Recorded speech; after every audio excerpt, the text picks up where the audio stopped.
Praise the Lord.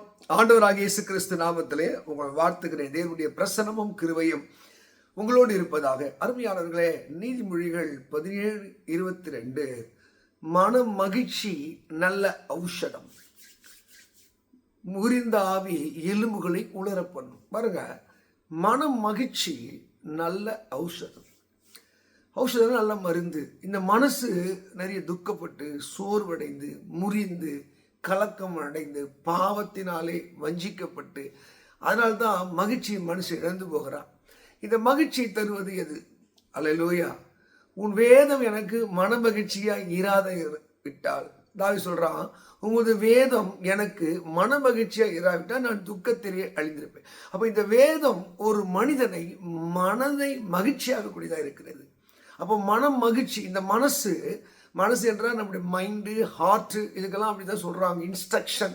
இதுக்கு பேர் மனசு. இந்த மனசு என்ன பண்ணும்? அது கலங்காது, குழம்பாதபடி, அது வஞ்சிக்கப்படாதபடி, அந்த மனதிலே அங்கே பெருமையோ பாவமோ இல்லாதபடி அந்த மனம் கடவுளுக்குள் மகிழணும்னா அந்த மனதை மகிழ்ச்சி அடையக்கூடிய தேவனுடைய வார்த்தை உங்கள் மனதிலே வர வேண்டும். சில அந்த மனதை 1 பேதுரு 1:13 பேதுரு எழுதுவார், மனதின் அறையை கட்டி. நிறைய மனதுக்கு கட்டுப்பாடு இருக்காது. அங்கே ஏசாயா 57:17 மனம் போன போக்கிலே, சிலர் மனம் போன போக்கிலே அப்படியே போவான். அவனுக்கு ஒரு ஒழுக்க நிலை இருக்காது. அதனால தான் அந்த மனதிலே துர்சிந்தையாக மாறுது, துர் எண்ணங்களாய் மாறாது. மனதிலே கடினப்பட்டு, மனதிலே அந்தகாரப்பட்டு, இப்படிலாம் எழுதியிருக்கோம் பரிசுத்த வேதத்தில். அப்போ இந்த மகிழ்ச்சியை துறந்து, சந்தோஷத்தை துறந்து மனுஷன் இன்னைக்கு வேதனைப்படும் காரணம் தேவனுடைய வசனம் அந்த மனசுக்குள்ளே போவதில்லை.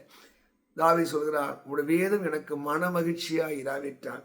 இந்த மனசு மகிழ்ந்தா, அதே நீதிமொழிகள் 15:13 சொல்லுது, மன மகிழ்ச்சி முக மலர்ச்சி தருமா.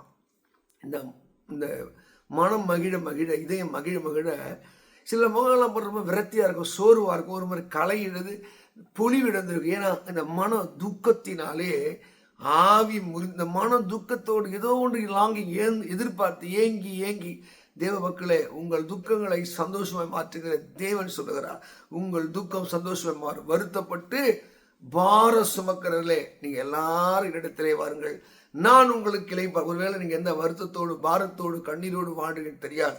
உங்க மன துக்கத்தில் நீ ஒருவேளை அமிழ்ந்து போயிருக்கலாம், உங்க மன பாரத்தில் இருக்கலாம், மன குழப்பத்தில் இருக்கலாம். தேவனுடைய வசனத்தை படித்து பாருங்கள். தேவ வசனம் உங்கள் மனம் மகிழ்ச்சி தரும். மன மகிழ்ச்சி முக மகிழ்ச்சி தரும். முறிந்த ஆவி, ஆவி முறிந்து போச்சு, உங்களுக்குள்ள இந்த சோர்வு, சலிப்பு வந்து, சலித்த மனம் இதெல்லாம் வந்துருச்சுன்னா உங்களால் எந்த வேலையும் செய்ய முடியாது. அதுக்கு அங்கே நெகேமியா 8 பைபிளில் 8:10 சொல்லுது, அங்கே கர்த்தருக்குள் மகிழ்ச்சியா இருப்பதை, அவர் என்னை காப்பாற்றுவார், என்னை கைவிட மாட்டார், பார்த்து கொள்வார், அவருக்கு எல்லாமே தெரியும், அவர் எதை நல்லதே செய்வார் என்ற அந்த எண்ணங்கள் கர்த்தரிடத்திலே மன மகிழ்ச்சியாயிரு, உன் இதயத்தின் வேண்டில் அருளச் செய்வார். 2வது, நம்முடைய பலனே கர்த்தருக்குள் மகிழ்ச்சியா இருப்பது. எப்போ ஒரு மனுஷன் பலசாலியா மாறுறான், போராட்டத்தை கண்ணீரெல்லாம் அவன் தடையெல்லாம் உடைத்து தாண்டி வருகிறானா, அவன் மனம் மகிழும். இது கர்த்தர் உண்டு பண்ணால் இதிலே மகிழ்ந்து களி கூற கடவும். அப்போ இந்த நாளை தேவன் தந்திருக்கிறார், ஒரு விசேஷ நாளை தந்திருக்கிறார், ஒரு புது வாழ்வை தந்திருக்கிறார், புது துவக்கத்தை தந்திருக்கிறார். அதிலே மகிழ்ந்து களி கூற கடவும். ஏன்னால் முறிந்த ஆவி யாரால தாங்க முடியும்? நீ சோர்ந்து போயிட்டீங்க, டயர்ட் ஆயிட்டீங்க, பலவீனமாயிட்டீங்க. நீதிமொழி 24:10 சொல்லுது, நீ ஆபத்து காலத்தில் சோர்ந்து போவாயானால் உன் பலன் அது குறுகி போகும். அப்போ ஆபத்தோ கஷ்டமோ கர்த்தரை துடிவாடி ஆராதிங்க, மகிழுங்க. அவர் அற்புதம் செய்வார். வாயிலிருந்து சொல் பிறப்பதற்கு முன்பாகவே உங்களுக்கு என்ன தேவை என்பதை அவர் அறிந்திருக்கிறார். மன மகிழ்ச்சி நல்ல ஔஷதம், ஒரு நல்ல மருந்து. வாய் விட்டு சிரித்தார் நோய் விட்டு போன மனம் மகிழ்வதற்கு அவருடைய வசனம் தேவை. அங்கே சொல்லப்படுவது கர்த்தரிடத்திலே மன மகிழ்ச்சியா இருப்பதே அது நமது பலனாக இருக்கிறது.